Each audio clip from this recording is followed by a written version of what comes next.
They're coming tonight. My neighbor didn't look at me when he said it. He just stared at the fence line, where the trees were too still. I laughed at first. Coming for what? I asked. He finally looked at me. For him. That night, the air felt different. No wind. No crickets. Just silence. And in that silence, I realized something. He wasn't hiding. He was already standing in the dark. Waiting. His name was Themba. That's what we called him. It means hope in Zulu. And at 4 months old, he was the most vulnerable creature on the entire reserve. I had been working at the Limpopo Wildlife Conservancy for almost 3 years when Themba arrived. He wasn't born there exactly, he was brought there. Carried in the arms of a ranger who had found him standing over the body of his mother. Alone. At 2 in the morning. In the middle of the bush. Just standing there. Not running. Not crying. Just waiting. The ranger said he didn't make a sound the entire drive back to the facility. He just pressed his small gray side against whoever was holding him and breathed. I remember the first time I saw him. He was smaller than I expected. People imagine rhinoceroses as these massive armored creatures, and they are, eventually. But at 4 months old, Themba barely came up to my knee. His skin was loose and wrinkled, like a suit 2 sizes too big. His little horn was just a nub. A rough, darkened bump above his nostril. Already growing. Already marking him as exactly the kind of animal that men with guns travel hundreds of miles to find. That small bump would one day get him killed, if we didn't do everything right. To understand why Themba was alone on that road at 2 in the morning, you have to understand what South Africa was going through in the decade before his birth. In 2008, 13 rhinos were poached across the entire country. 13. It seemed like a terrible number at the time. A number that made headlines. A number that shocked conservationists. But by 2014, that number had exploded to more than 1,200. In a single year. Let that settle for a moment. In 6 years, rhino poaching in South Africa had increased by over 9,000%. And the reason was simple. In parts of Southeast Asia, in Vietnam, in China, rhino horn had become one of the most valuable substances on Earth. More valuable per gram than cocaine. More expensive per kilogram than gold. And the demand was not slowing down. The people doing the killing were not always desperate locals acting alone. The operations had become sophisticated. Organized. Military-grade equipment. Silenced rifles. Veterinary-grade tranquilizers to immobilize the animals quietly. Helicopters in some cases. This was not wildlife crime the way most people imagine it. This was industry. Themba's mother, a 7-year-old white rhinoceros named Sika, had been killed on a Thursday night in early October. The rangers found her just after dawn. She had been shot twice. Her horn had been removed with a chainsaw while she was still alive. They estimated it took less than 4 minutes. Themba had been nearby. Close enough to have seen it. Close enough that her blood was still on his legs when they found him. He had not left her side all night. My neighbor's name was James. He had lived near the conservancy fence line for most of his life. He knew every sound the bush made at night, the bark of a baboon, the distant laugh of a hyena, the specific silence that means something large is moving. James was not an official employee of the Conservancy. He was not a ranger. He was a fence maintenance worker who had over time become something more valuable than almost anyone on the payroll. He knew people. In the communities surrounding wildlife reserves in Limpopo, everyone knows someone who knows something. The poaching networks don't operate in complete secrecy. They can't. They need local guides who understand the terrain. They need someone who knows which section of fence can be cut, which patrol route has a gap, which night the backup rangers are not on duty. That information moves through communities the way all information moves, quietly, in pieces, over time. And sometimes, it reaches someone like James. He came to me that afternoon carrying nothing but a water bottle and the weight of something he had been holding for days. Doing so well, little one. He didn't knock on my door. He found me near the holding pens, watching Themba sleep in the shade of the feeding shelter. You all right? They're coming tonight. I asked him how he knew. He said his cousin had been approached 2 weeks earlier. What? No! How did you Asked find this about out? the night schedules. We have to stop them. Get everyone Asked here. specifically about the baby. They took her right The before baby? nightfall. I said. I The tried horn to is stop small, James said. But it's there. And there are buyers who want it fresh. Just I felt something cold move through me that had nothing to do with the temperature. Fresh. The word sat in my chest like a stone. I called the head ranger immediately. His name was Marcus. Former military. Copy that. 15 years in wildlife protection. He had seen things that most people never see, and he carried them quietly behind eyes that never seemed to fully The rest. situation seems stable. When for I now, told him but I'm what approaching James the had structure said, now. he didn't panic. He didn't raise his voice. Is the boundary secure? He simply said, No, they "How breached many the perimeter. hours do we to have?" move now. We had 6 hours. Marcus made 4 Initiate calls in the containment first protocol 10 B7 minutes. immediately. 2 to the South African Police Service. The situation is critical. 1 to a neighboring conservancy that sometimes shared patrol resources. And 1 that I didn't hear, made from a room with the door closed, that lasted almost 20 minutes. Keep me informed of every I don't know development, who no was matter how on the small. other end of that call. What I do know is that by 5 in the afternoon, the Conservancy had 8 additional armed rangers on the property. The entry gates were locked 2 hours earlier than normal.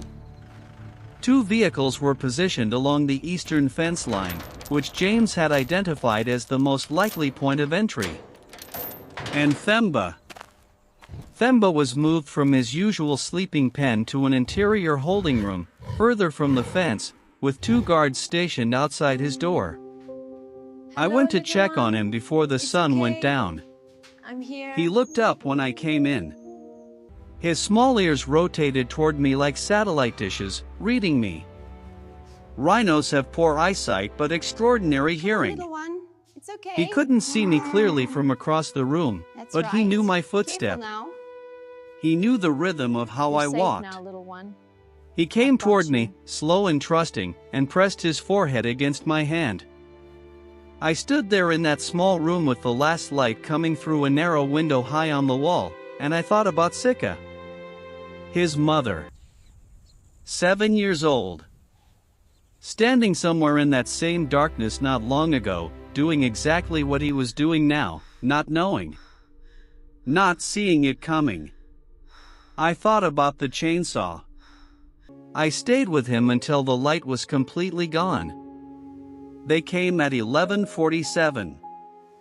I know the exact time because I was in the operations room watching the fence monitors when the motion sensor on the eastern perimeter went dark. Not triggered. Dark. Zulu 4 is down.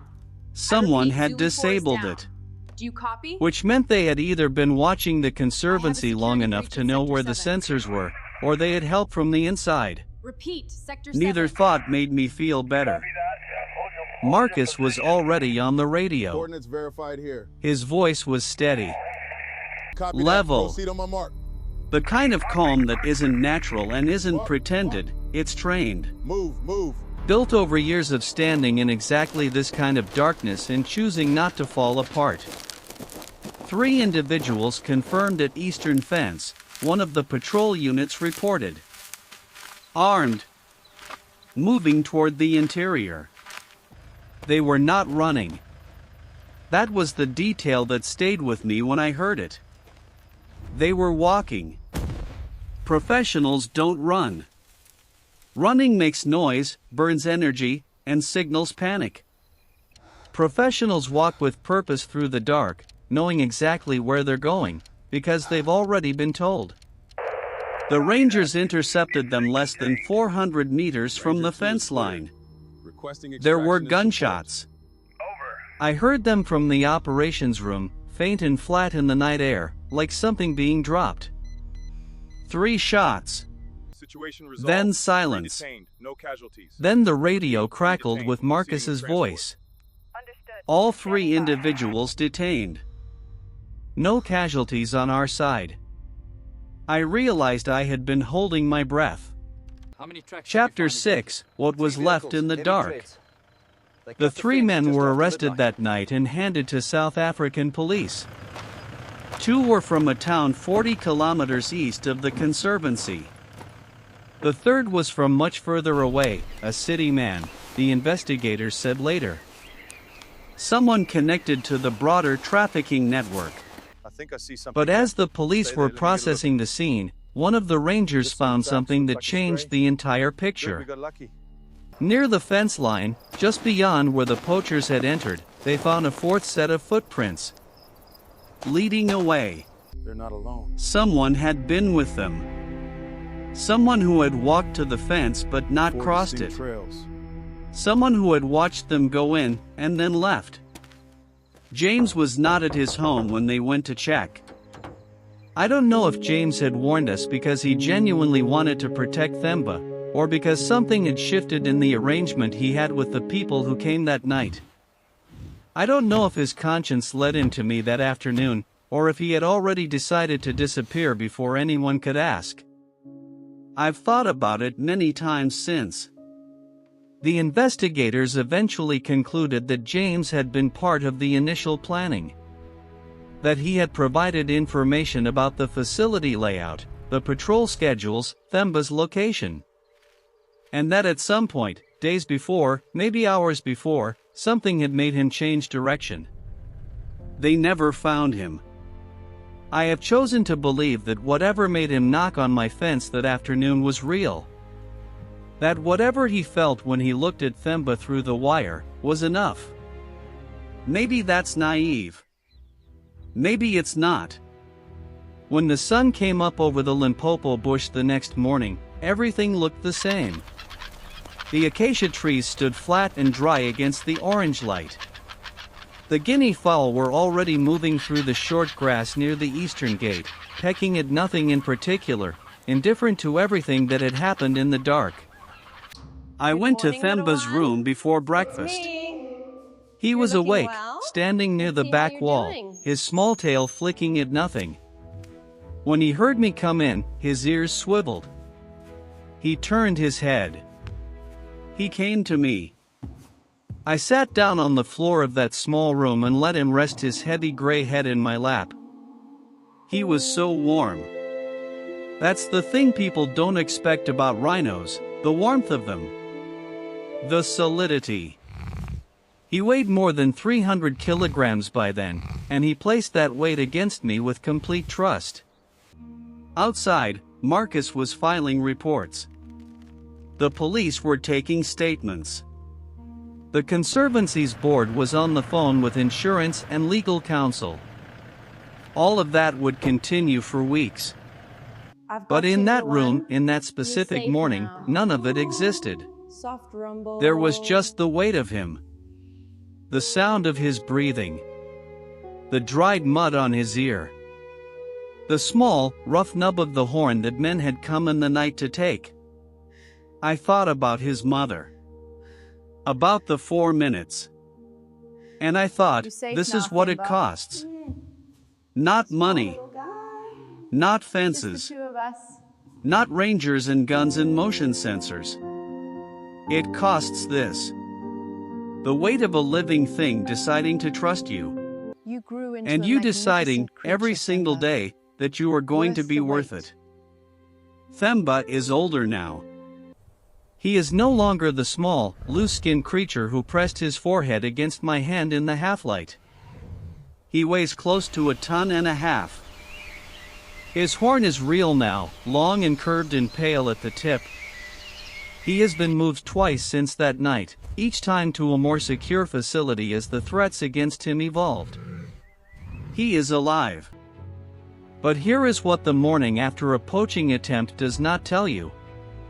It doesn't tell you about the 17 rhinos that were killed in the same province that same month. It doesn't tell you about the ranger in Kruger National Park who was shot and left to die in the field 2 years later, because he was in the way of the same kind of network that came for Themba that night. It doesn't tell you about the families, the children, left behind by wildlife rangers who make less than $400 a month and stand between living animals and organized criminal operations funded by international demand. The poaching crisis in South Africa did not end with 3 arrests at a fence line. Between 2008 and 2022, more than 10,000 rhinos were killed in South Africa alone. 10,000. A species that survived ice ages and mass extinctions and the arrival of modern humans, reduced to the edge of absence in less than 15 years, not because of climate change or habitat loss or any force of nature, but because of a market. Because someone, somewhere, believed that the ground-down horn of a rhinoceros could cure cancer, or signal wealth, or offer something that the ordinary world could not. There is no scientific evidence that rhino horn does any of these things. It is made of keratin, the same material as your fingernails. But evidence has never been the point. The point is desire. The point is the distance between the man who wants something and the animal standing in the dark, who cannot speak, cannot negotiate, cannot understand why it was chosen. Themba did not choose to be born with that horn. He did not choose his mother's fate. He did not choose to be standing there in the dark that night, trusting a species that had already done the worst imaginable thing to his family. He just stood there. And he waited. I think about James sometimes. About what he saw in Themba that afternoon through the fence wire. About what makes a person, at the last moment, change the direction they've been walking. I think about Marcus. About the 4th set of footprints leading away into the dark. About all the nights before and after that one, when no warning came. I think about the guards who sit outside holding rooms right now, tonight, all over southern Africa, listening for a silence that feels wrong. Reading the dark the way James read the fence line. Trying to close the gap between what they know and what they can prove before the hours run out. And I think about what it means to protect something. To protect these places. Not just with guns But the and question fences and remains motion if we are sensors, willing to do what is necessary. but with the decision to show up. To sit on the floor of a small room and let 300 kilograms of trust press against your legs and breathe. To be the kind of person that an animal, who has every reason to fear everything, does not fear. Themba is alive because of a warning that may have been given for complicated reasons. He is alive because Marcus trained for 15 years to stay calm in the dark. He is alive because 8 rangers drove through the night to stand at a fence line for a baby rhino they had never met. And he is alive because one morning, a long time ago now, a ranger found him standing alone on a dirt road, covered in his mother's blood, and didn't leave him there. We talk about wildlife conservation like it's a policy question. Like it lives in budgets and legislation and international trade agreements. And it does live there. Those things matter enormously. But it also lives here. In this. In the weight of a sleeping animal and the choice to stay. What else do you need The to demand for rhino horn has not disappeared. The networks have not collapsed. The pressure on the fences has not eased. But Themba is alive. And I want you to sit with that for a moment. Not as a statistic. Not as a conservation headline. Not as the feel-good ending to a story that is still unfinished. Sit with it as a fact about one specific animal, who was 4 months old and alone on a dirt road, who had blood on his legs that wasn't his, who pressed his forehead into the hand of a stranger, and decided, against every instinct he had every reason to own, to trust. There are people in South Africa tonight who will not sleep. Rangers who will drive the same fence line for the 4th time in 6 hours because something in the radio traffic felt off. Anti-poaching units operating without recognition, without adequate equipment, without the international attention that their work deserves. Vets who are on call at midnight to treat animals that survived the knife but not the trauma. And there are animals in enclosures and reserves and holding rooms all across southern Africa, who do not know any of this, who only know the people who feed them, who walk with them, who sit on the floor beside them in the dark. They don't understand politics. They don't understand markets. They don't understand why the world they were born into keeps trying to take something from them. They just live. And they trust. And the only question that has ever mattered, the only question that each of us carries whether we live near the bush or 10,000 miles away from it, is whether we are going to be worth that trust. Not just with donations or awareness campaigns or shared videos, but with the daily, quiet, unglamorous decision to care about something beyond ourselves. To look at a world that is being slowly diminished, and refuse to look away. Themba is alive. And right now, somewhere in the Limpopo bush, he is standing in the dark, and the crickets are singing, and the air smells like dust and dry grass and the particular wildness of a continent that has not yet given up on itself. He is waiting. And so are we.